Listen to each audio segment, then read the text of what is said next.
Okay guys, here we go. So, race week, so we're toning it down a little bit. All you need is a tennis ball or lacrosse ball, either, and a band. I have my booty band and my normal band. That's all we need. We're gonna be doing lots of band work. I do recommend doing this one with your shoes off. So take a moment, take your shoes off, and get your watches started. And here we go. So we are going to start with the ball underneath your foot. Hopefully you can see this pretty good.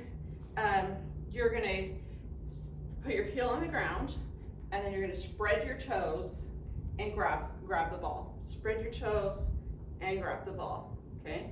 Separating your toes as far as you can, and then bringing them in. I really don't know the best way to try to show you because it's so small, but separate all your toes and then grab the ball.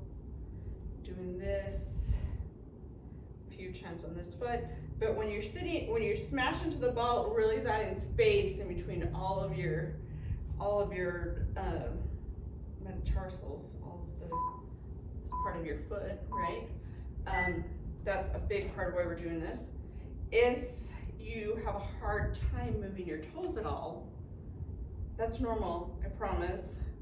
But we don't want it to be. So you really need to just work on it. Oh, I just moved to the other foot, didn't do the rest, but we're okay.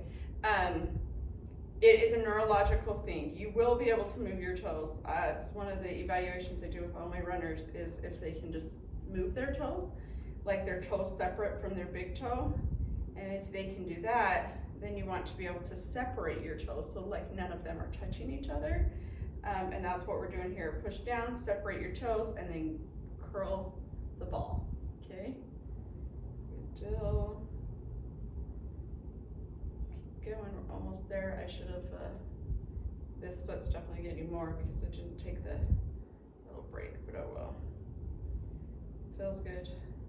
So, the other thing I like to do, just do a couple squats in the rest and kind of feel how it fills up the whole body. I should have had you start with that. Especially after you do just one foot. It's like kind of crazy how much better it feels on the one side. It's the whole fascia line. Now we're just gonna roll it back and forth. And I'm gonna actually swap out for this one. Pushing down however hard you want. Just rolling, rolling, rolling. I would do this kind of quick. Make sure you go all the way to your toes, all the way to the base of your heel where the plantar fascia attaches. Just rolling it. You get to decide how much pressure you push with. Awesome. And doing this one, like if you have a desk job, take off your shoes. Do this at any time. It's really good because that fascia line connects from like the big toe all the way up to the other shoulder, to the top of your head, actually. So I am big on starting with the feet. Everything, there's no running injury that happens without the foot being on the ground. Oh, I'm supposed to be resting right now. So the more time we spend with our feet, the better everything will be. So, and I know we haven't done that much with this program unless you combined it with my foot challenge, which maybe you did, but then this is a good race week. Thinking, you guys ready? You ready for the race? It should only be a couple days away by the time you're doing this. So awesome. That's why today is gonna be pretty chill. We're gonna do 20 minutes and then you're done. If you really feel like and you really have time and want to do 40 minutes, you could totally do it again. But on race week, 20 minutes of this kind of stuff is gonna be just fine. All right. In between, do a couple squats. Should have said that before. It's even like feeling better all the way up, right? It's kind of crazy. Now we're gonna move to presses, and we're not gonna do the whole 45 seconds on each. So just press however hard you want down on one spot. Move it, press, press, press, press, roll, and then press again. However hard you want, and then I'm going to switch feet, press, if any of those spots feel like they need it more, you can definitely spend more time on it. That's a big part of taper and race week as far as like mobility and some strength goes, is spending time on like what your body's telling you you need, you know? So definitely like pause me or whatever, spend more time on any of the areas today that you feel more of, okay? All right, we are done with the balls. So I'm gonna start with the booty band, as we're going to just do side steps, and then we're gonna move into monster steps, and we're gonna, the band is an easy thing, but also hard at the same time. So I want you to stay squatted down, pressing your knees out into the band, just tiny steps, not letting your knees come in. Tiny step pull, keeping these super wide the whole time, and staying down. All of those things are important in activating your glutes here, right? Just small steps, squatting down. So bands are definitely a thing that you can do like and cheat, not make much happen.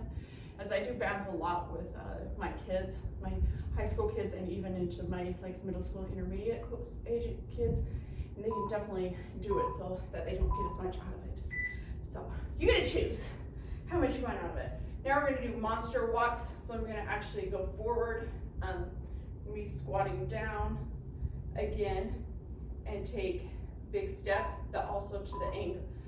Sideways. So I want you to step forward, but kind of out to the side, come together a little bit, forward, out to the side.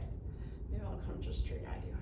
So I come together, but still not letting the band come in, and then out to the side, staying down low the whole time. Feeling kind of a lot of things already starting to work, right? In the buttocks area. Good deal. Forward and back. So even if you have the space to just go forward, I want you to do like 5 steps forward, 5 steps back, but make it out wide and on an angle, okay? Good job. Okay, now I'm swapping the booty band for my other band because we're gonna do knee drives, okay? So I'm gonna put it around my toes, and I should probably just get rid of this. And then standing where I can, drive my knee up, and then slowly back down. We're doing this leg the whole time. So the leg that you're standing on should be slightly bent, because nothing's ever super locked out when we're running.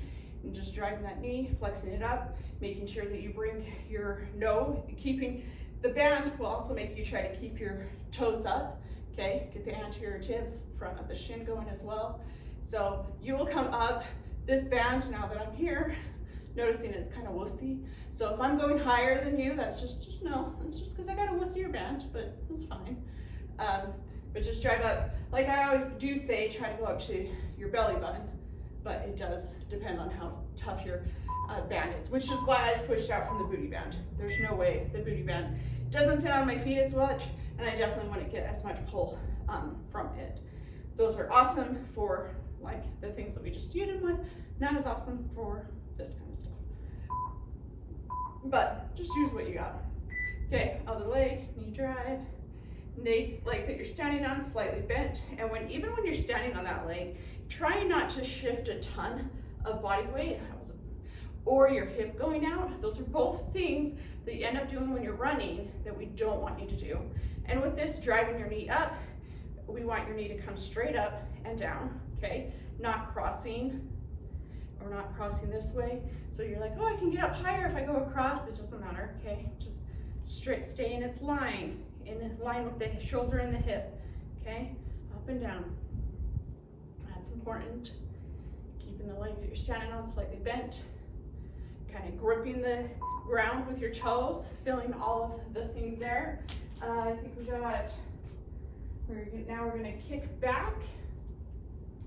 So again, you're gonna stand with one knee slightly bent and your weight on that leg. Back leg stays like toeing, and then you're gonna toe off, but not bend forward, okay? So if I do this, it doesn't require nearly as much glutes, okay? And I want this to be glute, so I'm gonna stay up tall, and I kick back, and come back in slow. Another thing bands do is like jerk you in. You don't, I want you to control it. Back and in. So you are not letting it slingshot you back in, okay?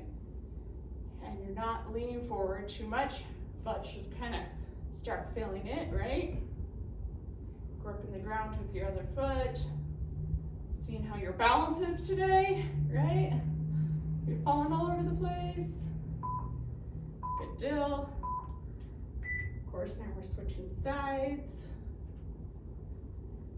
Standing with your feet kind of wide. So again, like if your band's not as long as mine, maybe your feet are a little closer together, but big thing is not bending forward. Bending forward, you don't have to use your glutes as much. Knees slightly bent. Lift up. Try not to move your body too much. Squeeze the glutes. Slowly come down. Your glutes should squeeze. But notice, if you do this, your glutes don't have to do nearly as much. It's the other hamstring does, but we want this to be a glute workout. There's a million different little tweaks to every exercise that makes it focus on something else. So the important part of the details, right? It's why you're doing a program like this where I'm nonstop talking about the form of it versus just, you know, seeing it on Instagram without the details of how to exactly do it, right? Okay, now we're back to sidestepping with the booty band. We're gonna kind of go back and forth in between these. So put it back on, above the knees. Squatting down, side step, little side step. So again, like this is another one that if you did have space, I still need you to go both directions, okay? Switch. Try to pull with your knee, pull with your knee, not letting your knees cave in ever. Pull with the knee, still.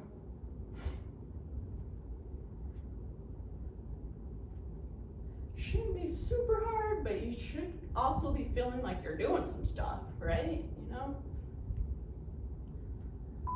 Good job. Okay, going back to our other band. Around our ankles.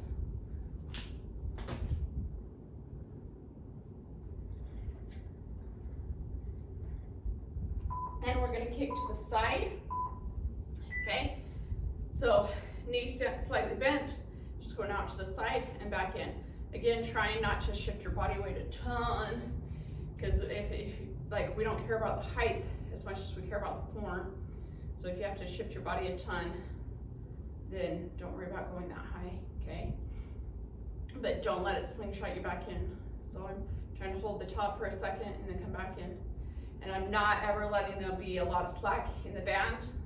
So you just come to where the band almost wants to give slack. And I just kind of come to where my foot ends up touching the ground, right? Good deal. Awesome.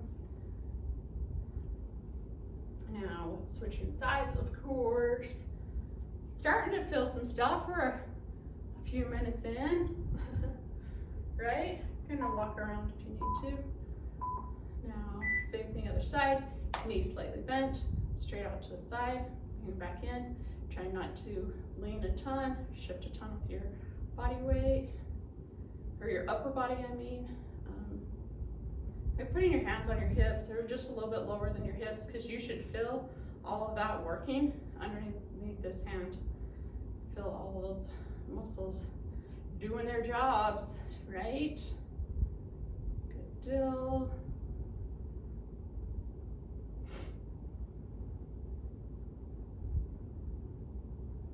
So, when we're this close to race day, like, you better have figured out what you're wearing. You better have, have you purchased all the fuel that you need? You got your travel plans rearranged, or at least your travel plans to the start line if it's local? Although non-local races are always fun. Our excuse to travel, right? Okay, knee slightly bent, now we're kicking forward, okay? So quad, hip flexors, a little bit more on this one than the glutes. Still trying to stay up tall, so not leaning back. Oh, that did tip me over, okay? And how's the weather like? That's the biggest thing, like race week is like every day you get out your app and I'm like, okay, what's the weather gonna be like, right? But as far as like what to wear for the weather, they always suggest like dressing for the weather at the end instead of the weather at the first. Most races should have a drop at the first, so you could wear warmer clothes and drop it at the start line. And it magically appears at the finish line, or it doesn't and you lose it, so don't bring your favorite Lululemon jacket or anything like that to the start line. If your race is going to be pretty cold at the start. But depends on the time of year and the location, right? But like, yes, all races start in the morning. So it's typically colder at the start than the finish. But some races have crazy weather other places. I've only raced in Utah and Nevada, so I haven't really raced anywhere else that has crazier weather, I guess, you know. Like, I think I already mentioned my Texas lady, man, they like canceled her race. That would be so crazy. That would be crazy. Okay, now we're back to the booty band.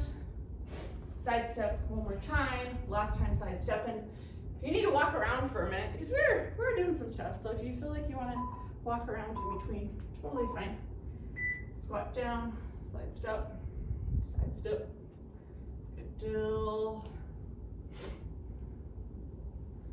Good job. So really, with the race coming, think about all of the things that have been awesome, how great your training has been, stay in a positive mindset, try to get more sleep in the next few days. As far as carb loading goes, everybody knows you're supposed to carb load the night before, but really the research is now saying carb loading, if your race is on Saturday, you should be carb loading on Thursday more than on Friday. So take that into account. I'm not saying you can do both, you know, that's fine. Okay, you're gonna use the ball and your band. Again, this is gonna be for your big toe. I'm gonna try to get where you can see me the most.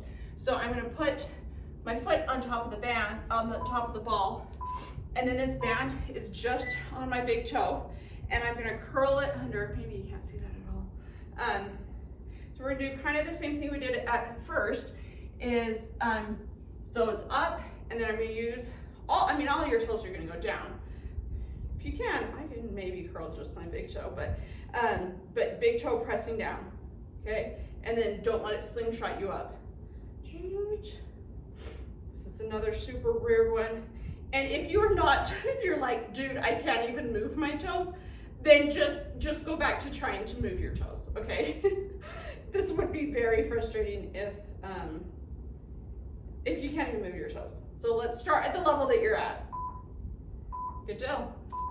Next one, but our big toe does have a big play in running, so I wanted to incorporate it a little bit. Okay, other foot. Hopefully you can see how I just wrapped it around just my big toe. My other toes are, whoops, my other toes are just hanging out.